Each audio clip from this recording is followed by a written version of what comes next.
जी हाँ, आप देख रहे हैं रवि सर की रिपोर्ट और शाइस्ता का इंटरव्यू जो है उसका सेकंड पार्ट है। इस पार्ट में हम आपको ये बताएँगे कि शाइस्ता ने असिस्टेंट प्रोफ़ेसर का सफ़र कैसे तय किया। सबसे पहले मैं बताना चाहूँगा आप लोगों को कि शाइस्ता जो है बीएससी में जो है यूनिवर्सिटी टॉपर रही है, बीएससी में। उसके बाद मैथ्स में, फिज़िक्स में उसने पढ़ाई किया है और फिज़िक्स की पढ़ाई उन्होंने रविशंकर यूनिवर्सिटी से पढ़ाई की है, जहाँ पर ओवरऑल जो है वहाँ पर उसको सेकंड रैंक जो है यूनिवर्सिटी में प्राप्त हुआ था। उसके बाद उन्होंने जो है पीएससी के तरफ रुख लिया और एक तैयारी करने के बाद जो है वो जो है पीएससी की जो परीक्षा होती है 2000 है ना 19। 2019 में जब पीएससी का जब वैकेंसी निकलता है तो उस समय जो है शाइस्ता जो है पूरे स्टेट में उनका 9th रैंक आता है। जी हाँ, जो चूक 10वीं और 12वीं में जो चूक हुई थी उस चूक को उन्होंने जो है पीएससी कितने बड़े प्लेटफॉर्म पे जी हाँ सपने को सजाया है, एक नया आयाम दिया है। आइए तमाम बात करेंगे कि असिस्टेंट प्रोफेसर के लिए जो है क्या-क्या रिक्वायरमेंट रहता है, योग्यता क्या होती है, उसके बाद वो पीएससी की तैयारी किस तरह से किए, ये चंद बातों को लेकर हम दूसरे पार्ट में रूबरू हो रहे हैं। शाइस्ता, सबसे पहले शाइस्ता ये बताइए मेरे को बीएससी की पढ़ाई, एमएससी की पढ़ाई के बाद फिर आप पीएससी की तरफ रुख अपनाएँ, है ना? वो कैसा आपका मतलब वो सफ़र था, इसके बारे में बताएँगे? जी। सर मैंने बीएससी जो है वो भिलाई महिला कॉलेज से किया हुआ है जी। और उस समय मेरा यूनिवर्सिटी में फर्स्ट रैंक रहा। जी, जी। तो जो 10th 12th का जो कसर थी ना वो जी। उसके गोल्ड मेडल में मिल गया। कितने गोल्ड मेडल उस समय मिले होंगे? 7 गोल्ड मेडल मिले थे जी, जी। और वहाँ मेरे फादर का एकदम बोलना चाहिए सपना पूरा हो गया था। क्योंकि आपके पापा जी का भी सपना था कि जो चूक 10वीं 12वीं में हुई है, हाँ। वो पीएससी में होना चाहिए और अंततः आपने वो जो लक्ष्य टारगेट किया था 9th रैंक, जी हाँ, ओवरऑल पूरे छत्तीसगढ़ में पीएससी पीएससी में में। लाना, जी हाँ, मुझे लगता है कि वो 10वीं 12वीं की तुलना से ज़्यादा इम्पोर्टेंट रहा होगा, मुझे ऐसा लगता है भाई। हाँ, हाँ मैं यही बोलना चाहूँगी कि ना ज़िंदगी हमेशा आपको एक नया मौका देती है। जी, जी। ज़रूरत है आप उस मौके को पहचान के उसमें कुछ कुछ कच करें, कुछ अच्छा कर लीजिए, ऐसा है। ठीक है 10th 12th नहीं हुआ, तो मेरे पापा ना यही उस टाइम पे बोलते थे, ठीक है ना 10th 12th नहीं हुआ, बीएससी में भी तो मेरिट होता है ना, वो तो पूरी यूनिवर्सिटी लेवल पे होता है, इतनी सारे कॉलेजेस होते हैं, उसके अंदर तुमको लाना रहता है, तो उसमें करो ना मेहनत ऐसा करके। और उस टाइम पे फिर वो फर्स्ट, सेकंड, थर्ड तीनों ईयर में बहुत मेहनत करी और उसके बाद फिर गोल्ड मेडल मिला। उस टाइम पे 7 गोल्ड मेडल मिला था और मेरे बोला चाहिए मेरे पेरेंट्स और मेरे जो टीचर्स थे, जो भी चाहते थे, जो सपना था वो वहाँ पे पूरा हो गया। अच्छा, आप फिर उसके बाद पीएससी के लिए तरफ रुख अपनाएँ, हाँ, हाँ। कि मन में कहाँ से आया? कैसे पीएससी में जाना है, अधिकारी बनना है? इसके बारे में बताएँगे। हाँ, देखिए सर ऐसा था कि घर में मैंने आपको पहले ही बताया मेरे पापा टीचर थे, तो वो पूरा वैसा माहौल था कि एकदम हाँ, शिक्षकों का जैसे रहता है ना घर में। तो शुरू से ऐसा था कि हाँ, शिक्षक बनना है, टीचर बनना है ऐसा वाला। पहले मेरा थोड़ा-सा रुझान चले गया था कि मेरे को कलेक्टर बनना है, इस तरफ रुझान था मेरा, उसमें झूठ नहीं बोलूँगी। तो मेरा ऐसा था कि मैं बीएससी के साथ सिविल सर्विसेज़ की तैयारी कर लूँगी और देन मैं इधर चली जाऊँगी इस लाइन में। पर मेरे फादर जो थे वो उस टाइम पे फिर उन्होंने मेरे को मोटिवेट किया कि ना तुम्हारे ना पढ़ाने की जो तुम्हारे में स्किल है ना, जो मतलब टीचिंग स्किल है वो बहुत अच्छी मैंने देखा है। मेरी बहन छोटी थी तो उसको मैं पढ़ाती थी कई सारे टॉपिक्स। तो हमारे घर ना आपको यकीन नहीं होगा बोर्ड रहता था, वो जो फोल्डिंग वाला बोर्ड नहीं हाँ, हाँ, रहता निकाल है के। वो बिल्कुल रहता था।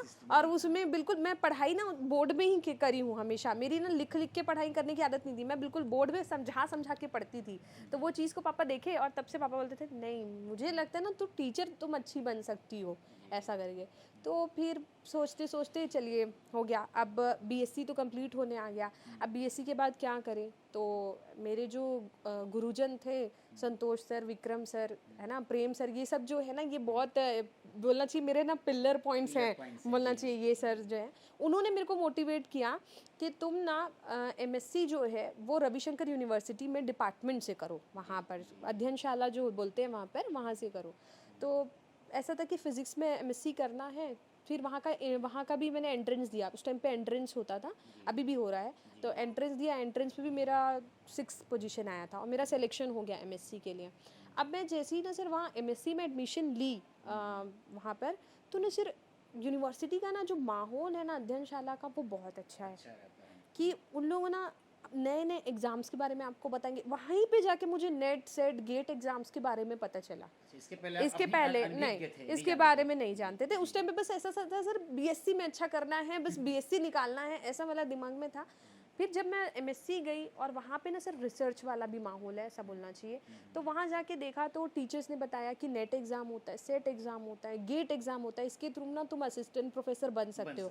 और वहाँ के प्रोफेसर्स को देख के मन में भी सर आता था, हाँ ऐसा मतलब मुझे भी हाँ ऐसा बनना है, बिल्कुल हाँ बिल्कुल वहाँ पर ज़्यादा हुई। फिर बीच बीच में वहाँ पे कॉन्फ्रेंस होती थी, सेमिनार्स हो रहे हैं, तो उन सब चीज़ों से ना इतना आ गया, अब समझ में धीरे धीरे आ गया कि नहीं मेरे को ना अब इस फील्ड में जाना है ना। तो ऐसा थोड़ा सा रास्ता चेंज हो गया वहाँ पर जाके। देन उसके बाद क्या हुआ, और पीएससी में मैंने आपको बताया ना कि एमएससी में मेरा जो ग्रुप था वो बहुत अच्छा था, हम लोग पढ़ने में सभी लोग बहुत अच्छे थे, बिल्कुल अपना हाँ करियर आगे कैसे करना है बिल्डअप वो सब सोचते थे हम। तो ना सर 4th सेमेस्टर के आते तक मैंने ये सोच लिया कि मुझे नेट सेट गेट की तैयारी करना है। अब कैसे करना है, तो वहाँ पर प्रोफेसर्स लोग से पता चला कि दिल्ली में कोचिंग होती है ये सब चीज़ों की, नेट सेट गेट है ना, यूपीएससी की तो होती है सर, लेकिन नेट सेट गेट की भी होती है, वहाँ पर जिया सराय जो एक जगह है वहाँ पर होती है। तो फिर मैंने सोच लिया कि अब मुझे इस लाइन में जाना है। तो अब ये सोच लिया कि अब रायपुर के बाद अब सोच लिया कि नहीं अब दिल्ली जाना है। जस्ट जैसे 4th सेमेस्टर हाँ जून में कंप्लीट हुआ, तो पापा को बताया, पापा मैं दिल्ली जाना चाहती हूँ, ये तैयारी होती है। तो पापा बोले ठीक है ठीक है। मेरे मेरे पेरेंट्स इस मामले में बहुत अच्छे थे कि कुछ भी हो जाए, अगर पढ़ाई के लिए मैंने कुछ बोला या कोई फैसिलिटी सुविधाएं उनसे मांगी है तो उन्होंने कभी भी मेरे को डिनाई नहीं किया, हर समय बिल्कुल जा सकती हो। पर पापा ने ये बोला कि ग्रुप में जा मतलब तुम जाओगी ना तो मेरे को ज़्यादा अच्छा लगेगा, ऐसा मेरे को सेफ लगेगा कि हाँ तुम अच्छे से हो। कोई भी चीज हाँ के लिए अगर सुविधा अगर करना है तो आपस में मिलकर कर सकते हैं। बिल्कुल उनका कहना तो बिल्कुल सही बिल्कुल था। ऐसा था। अब ऐसा हुआ कि हम लोग 6 लोग, मुझे मिला के 5 और फ्रेंड्स रेडी हो गए जाने के लिए। तो हम लोग ना टोटल 6 का ग्रुप बन गया। अब मेरे फादर ने मेरे सारे फ्रेंड्स को बिल्कुल वो जानते थे, सबसे पर्सनली बात किए, सबके पेरेंट्स से पर्सनली उन्होंने बात किया। और उसके बाद सर एक बहुत बड़ा स्टेप था मेरे को दिल्ली भेजना। अभी बहुत वो लगता है नॉर्मल, पर जैसे हम जिस मिडिल क्लास फैमिली से हम बिलोंग करते हैं तो दिल्ली जैसी बड़ी मेट्रो सिटी में जाके रहना 6 मंथ के लिए बहुत बड़ी बात है, वो भी लड़की होके, वो एक बहुत इंपॉर्टेंट बात हो जाती है। क्योंकि जो अब हमारा जो सोसाइटी है, जो स्टीरियोटाइप नेचर रहता है, वहाँ पे ये हो जाता है कि लड़कियाँ बाहर जाके पढ़ रही हैं तो बहुत बड़ी बात है, ऐसी वाली बात। तो उस टाइम पे लेकिन मेरे पापा तो बिल्कुल थे, मेरे पापा बिल्कुल रेडी थे। बस उन्होंने क्या किया, वहाँ जाके फैसिलिटीज़ वगैरह देखी, उन्होंने ही डिसाइड किया कि हाँ ये हॉस्टल में पढ़ना है। और वहाँ पर फिर मैंने कोचिंग ज्वाइन की सर, और पूरा 6 मंथ मैंने वहाँ पर तैयारी की। और तैयारी करते ही करते में मेरा यहाँ पे सेट एग्ज़ाम उसी समय कंडक्ट हो रहे थे लकली, तो मेरा सेट एग्ज़ाम क्वालिफाई हो गया। उसके बाद जैसे ही सेट एग्ज़ाम क्वालिफाई हुआ तो मैंने पीएससी के लिए अप्लाई कर लिया। और पीएससी के लिए अप्लाई करते हुए फिर उसकी तैयारी शुरू कर दी पीएससी की। और सिर्फ पीएससी की तैयारी में जो 6 मंथ वहाँ पे क्रैश कोर्स करके आई थी उसका बहुत ज़्यादा मेरे को मिला, बेनिफिट मिल गया वहाँ से। तो वो सब तैयारी वहाँ से हो गई। और साथ ही साथ फिर मैंने ना पढ़ते पढ़ते गेट एग्ज़ाम भी क्वालिफाई कर लिया। अब पीएससी के साथ साथ गेट भी क्वालिफाई हो गया तो मेरे को आईआईटी में एडमिशन मिल गया। तो अभी वर्तमान में मैं पीएचडी कर रही हूँ आईआईटी भिलाई से। तो वहाँ से मेरे को निवई वाला भिलाई से हाँ बहुत जो यहाँ पे बढ़िया। कुटेला मतलब भाटा। असिस्टेंट प्रोफेसर से असिस्टेंट को हटाना है, प्रोफेसर प्रोफेसर जी बिल्कुल हाँ। तो बिल्कुल मैं उसके लिए और बधाई दूंगा आपको कि आप वहां तक भी अति शीघ्र पहुंचे। बिल्कुल बिल्कुल क्योंकि सर। वो पीएचडी शोध सब्जेक्ट शोध विषय रहता है, तो मेहनत उसमें थीसिस पूरा करना है। बिल्कुल। तो मैंने आपको बताया कि चूंकि मैं एमएससी यूनिवर्सिटी से था तो वहाँ मैंने रिसर्च का माहौल देखा हुआ है। तो मेरे को ऐसा था कि हाँ अब ना इसी फील्ड में जाना है, अब वो पकड़ लिया। देन गेट क्वालिफाई करके आईआईटी भिलाई में एडमिशन ले लिया, तो वहाँ से मेरा पीएचडी भी चल रहा है। और फिर पीएससी की तैयारी करी, पर सिर्फ पीएससी की तैयारी इतनी आसान नहीं थी। आपको मैं ये बताना चाहूँगी कि 2019 में नोटिफिकेशन आया, तब मैंने फॉर्म भरा जनवरी फरवरी के आसपास। लेकिन उस टाइम पे कोरोना ये सब का जो माहौल था उसकी वजह से एग्ज़ाम इतने डिले होते चले जाते थे।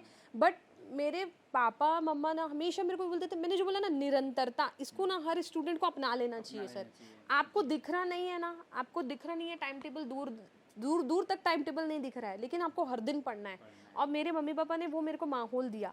मैं नीचे नहीं उतरती थी, ऊपर ही पढ़ते रहती थी। ऊपर में मेरा एक स्टडी रूम था, वहाँ पढ़ती थी। हर कोई ये पूछता था, जो रिश्तेदार थे, क्या चीज़ की तैयारी कर रही है? तो पीएससी की कर रही है, असिस्टेंट प्रोफेसर की। अच्छा कब है एग्ज़ाम? नहीं पता। अरे तो फिर इतना क्यों पढ़ रही है जब नहीं पता, कि डेट नहीं पता है तो। लेकिन नहीं, मेरे पापा बोलते थे नहीं लगातार लगे रहो। और सर ऐसे में ना क्या होता है, जिनका नहीं होता है ना सिलेक्शन, वो उसी वजह से नहीं होता है कि बीच में वो छोड़ देते हैं, फिर अचानक से टाइम टेबल आ जाता है, फिर हड़बड़ हड़बड़ पड़ते हैं, तो वो चीज़ें अपन को नहीं होती। मेरे पापा ही बोलते थे, तेरे लिए ना ये, तेरे को ना कोरोना, ये समझ कि तेरे लिए ना एक वरदान साबित होने वाला है कि तेरे को टाइम मिल रहा है, उस टाइम ड्यूरेशन का तू सही यूज़ कर। कोरोना में हम लोग कहीं बाहर नहीं जा रहे, कुछ नहीं कर रहे हैं, तो उसको यूटिलाइज कर उस टाइम को, और पीएससी में इतना अच्छा पढ़ कि तेरा टॉप 10 में नंबर आना चाहिए। तो 9 पोजीशन मेरा फिर ऑल ओवर छत्तीसगढ़ में आया, फिर पीएससी की तैयारी की, देन रिटर्न और इंटरव्यू दिया, और फिर उसमें 9 पोजीशन। अच्छा, अभी आप जहाँ पे जॉब कर रहे हैं, कॉलेज का माहौल कैसा है और वहाँ पे आप पढ़ा रहे हैं तो कैसा लग रहा है? मतलब पढ़ाना, आप तो इंटेलिजेंट तो रहे ही हैं और फिजिक्स शब्द को आपके लिए तो क्योंकि मैं केमिस्ट्री वाला हूँ तो मैं समझ सकता हूँ कि सब्जेक्ट में पकड़ तो अपना भी है, तो आप फिजिक्स वाले हैं तो एक अलग मतलब उसमें इंटरेस्ट होगा, तो कॉलेज के लिए और क्या सोचे हैं आगे, उसके बारे में बताएंगे? कॉलेज जो है, मैं अभी वर्तमान में Swami Atmanand government English medium model college Dhanora Durg में हूँ, पोस्टेड असिस्टेंट प्रोफेसर फिजिक्स में हूँ। और सर कॉलेज का माहौल तो बहुत अच्छा है, सपोर्टिंग स्टाफ है, और मैं ये बोलूँगी कि मैं ना सीख रही हूँ, अभी भी सीख रही हूँ। मतलब ऐसे है कि कॉलेज की जो काम वगैरह है कैसे होते हैं वो सब तो सीख ही रही हूँ कि प्रशासनिक काम इधर कैसे हो रहे हैं, साथ ही साथ ना मैं सर टीचिंग फील्ड में ना पढ़ाते पढ़ाते भी बहुत कुछ सीख रही हूँ कि हाँ, मेरे को ये बेहतर तरीके से बच्चों को बताना है, या मैं इसको कैसे बताऊंगी। तो अभी भी ऐसा है कि सर मैं बिना तैयारी के कभी क्लास में नहीं जाती हूँ। अभी भी ऐसा है कि मैं 1 घंटा बिल्कुल निकालूंगी, 1 से 1.5 घंटा, और पहले अपने लेक्चर प्रिपेयर करूंगी कि हाँ मेरे को ये पढ़ाना है और ऐसे पढ़ाना है, और उसके लिए मैं खुद कई देर तक पढ़ूंगी, देन फिर मैं वहाँ जाके बताती हूँ। तो बोलना चाहिए ना, मेरे कंसेप्ट और अब क्लियर और होते होते चले जा रहे हैं कि पहले की तुलना में तो और मैं बेहतर बन रही हूँ। तो मैं ये बोलती हूँ ना कि जो शिक्षक है ना, वो ना इतना घिसते जाता है और वो सीखते जाता है और ये बेहतर एक शब्द बनते बोलूंगा, जाता है। ये सीख कहीं न कहीं आपको एक दिन वो एचओडी का सफ़र तय करवाएगा। मैं कहूँगा तो कोई अतिशयोक्ति नहीं होगा। हाँ, सर अभी तो मैं एचओडी फिलहाल हुई, अच्छा, क्योंकि अभी हैं आप। क्योंकि जी। एक ही है, हम लोग सिंगल स्टाफ हैं, छोटा कॉलेज है, तो हर डिपार्टमेंट में एक सिंगल स्टाफ है, तो मैं एचओडी भी हूँ फिजिक्स डिपार्टमेंट की। तो अभी तो ऐसा है कि बस अब पूरा ध्यान ये है कि बच्चों को बेहतर से बेहतर मैं अपनी तरफ से जितना मैं दे सकूँ सर, ऐसा है। मैं अभी इसमें भी टीचिंग फील्ड में भी 100% देना चाह रही हूँ कि उन लोग मेरे से बहुत अच्छा सीख के जाएँ बच्चे। और दूसरा चीज़ ये कि मैं साथ ही साथ अपना पीएचडी भी जल्द से जल्द कंप्लीट करने के उसमें हूँ कि हाँ मेरे को कंप्लीट करना है, और जल्द से जल्द जो डॉक्टर शाहिस्ता है वो वाला मेरे को टैग मैं भी चाहिए। खुद चाहता हूँ कि देखो कितने दिन के बाद आपसे मिला हूँ और है ना, बहुत अच्छा आपका अनुभव है। आखिरी सवाल मैं कहना चाहूँगा, आपका जो पहला पारी था, है ना, आपका जो पहला पारी था, है ना, पापा की प्रिंसेस जिसको बोलेंगे, है ना, पापा के साथ ही पहली पारी एंडिंग हुई, दूसरी पारी आपका जो है इधर स्टार्ट हुआ और अभी आप मैरिड हैं, आपका एक छोटा बेबी है। आपके इस सेकंड पारी का जो स्टेप है, इसका जो वो है, इसमें अब जो आपका जो रोल आ रहा है आपके हस्बैंड जी के साथ आ रहे हैं, आपके हस्बैंड जी भी जो है अपने समय के काफ़ी होनहार और टॉपर्स रहे हैं, उनके बारे में और वो कैसा सपोर्टिंग है? क्योंकि अब आपकी पारी उन्हीं के साथ चलनी है, पापा तो अभी नहीं हैं, तो कहीं न कहीं उसके बारे में थोड़ा-सा बताएँगे क्योंकि सपोर्टिव भी हैं और काफ़ी टैलेंटेड भी हैं, उनके बारे में थोड़ा बताया कि इस पारी को हम समाप्त करने का प्रयास करेंगे। बिल्कुल बिल्कुल सर, मेरे जो हस्बैंड हैं उनका नाम शोएब अहमद दानिश है, और वो अभी आईसीआईसीआई बैंक जो हेड ऑफिस है रायपुर का, वहाँ पर चीफ मैनेजर की पोस्ट पे हैं। और सर जैसे मैंने बताया कि वो भी बहुत टैलेंटेड हैं और टॉपर रहे हैं, बहुत अच्छे हैं। और ऐसे ही कि सर अभी अगर मैं ना जॉब, पीएचडी सब कर पा रही हूँ ना, तो अभी भी इस घर में जो आई हूँ इनके सपोर्ट की वजह से ही कर पा रही हूँ। अभी तक जो सफ़र था वो मम्मी पापा ने बिल्कुल साथ दिया है, सपोर्ट दिया है, तब जाके यहाँ तक पहुँची हूँ। और अब इस मुकाम पे आके अगर इसको मैं बेहतर कर पाऊँगी ना, तो उसमें ना मेरे घर वालों का पूरा सपोर्ट है। मेरे फादर इन लॉ, मेरी मदर इन लॉ, मेरे हस्बैंड, तीनों बहुत सपोर्टिव हैं। बिल्कुल पढ़ाई को लेके भी बहुत, मतलब बोलना चाहिए कि हर चीज़ में वो रहता है उनको कि हाँ, उनको समझ में आता है कि जॉब भी कर रही है, पढ़ाई भी कर रही है, तो वो दोनों चीज़ों को मेंटेन करना, बैलेंस करना, वो सब मेरे बिल्कुल साथ देते हैं। व्यवहार में वो झलकता है और आपके हस्बैंड जो हैं उनके पापा जी जो है कलेक्टेड में है ना, वो उनका भी काफ़ी नाम है, उनका भी काम से मतलब लोग बहुत जानते हैं और ये अपने समय के बहुत मेहनती लोग हैं, बहुत मेहनत करके अभाव में ज़िंदगी जीकर जो है उस मुकाम तक पहुँचे हैं और कहीं न कहीं हम बच्चों बच्चों को, है ना, मैरिड होने के बाद भी जो है इस प्रकार से आपको प्रोत्साहित कर रहे हैं, क्योंकि जानते हैं कि आपके पापा ने आपके लिए क्या किया है, जी। और वो दायित्व का निर्वहन जो है आपके हस्बैंड, आपके उसके ससुर जी, जो ये सब लोग मिल के आपके साथ जो सपोर्टिंग फैक्टर के रूप में साथ आ रहे हैं, काबिल तारीफ है। और मैं उन लोगों को भी धन्यवाद करना चाहूँगा जो आपका सपोर्ट कर रहे हैं। बस आखिरी सवाल है, और बस ये बताइए कि आगे जो है आपका सफ़र जो है पीएचडी आप तो कर ही रहे हैं, उसके बाद फिर डॉक्टर शाइस्ता के नाम से जो है आएगा, और आपने जो है इतना अच्छा कीमती हमको समय दिया, काबिल तारीफ़ है, उसके लिए बधाई दूंगा। और मैं चाहता हूँ कि शाइस्ता आप जो है ना बेहतर से बेहतरीन करें,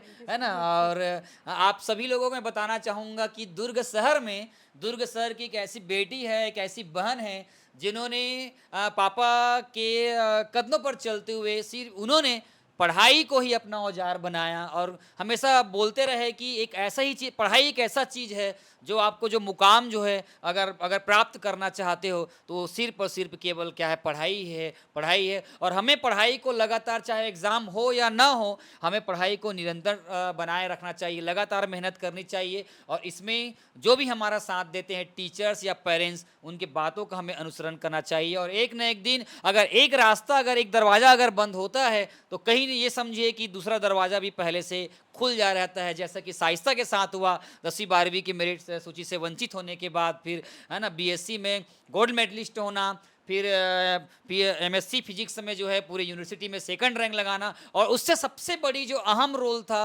वो है सीजीपीएससी, छत्तीसगढ़ जी जो पीएससी एग्ज़ाम है उसमें 9th रैंक लाकर जो है अपने फ्यूचर को ब्राइट करना और पापा के अधूरे सपने को पूरे करना। जी हाँ, ये इसके लिए जो है मैं शाइस्ता को, उसके पूरे परिवार को, और आदरणीय जो हमारे टीचर्स रहे हैं गौस मोहम्मद जी को के प्रति मैं जो है आभार व्यक्त करता हूँ। और वो एक सच्चे इंसान टीचर क्षेत्र में उस समय हमारे साथ जो है उठना बैठना रहा, और हम भी उनसे काफ़ी कुछ सीखे हैं, है ना। तो शाइस्ता, मैं आज के इंटरव्यू को यहीं तो क्लोज करूँगा। और आपने बहुत सारी बातें आपने अपने जीवन से, पढ़ाई से जुड़ी यहाँ पर की है। निश्चित रूप से छात्र हित के लिए, बच्चों के लिए, पेरेंट्स के लिए ये जो आपने इंटरव्यू दिया है काबिल तारीफ़ होगा, मोटिवेट होंगे, सीखेंगे। तो जी हाँ, अगर आप हमारे चैनल को अगर देख रहे हैं तो जी हाँ, चैनल को लाइक और सब्सक्राइब करें, और बिल्कुल शाइस्ता के इस जो इंटरव्यू को लोगों तक जो है पहुंचाने का अपना अमूल्य योगदान दिए, है ना, करें। और एक हर मतलब इस ग्रुप में इस जो वीडियो को, इस इंटरव्यू को साझा करने का प्रयास करिए। तक फिर मैं नए वीडियो को लेकर हम फिर पहुंचेंगे, है ना। मोर संगवारी फिर से आपके द्वारा आएगा। धन्यवाद।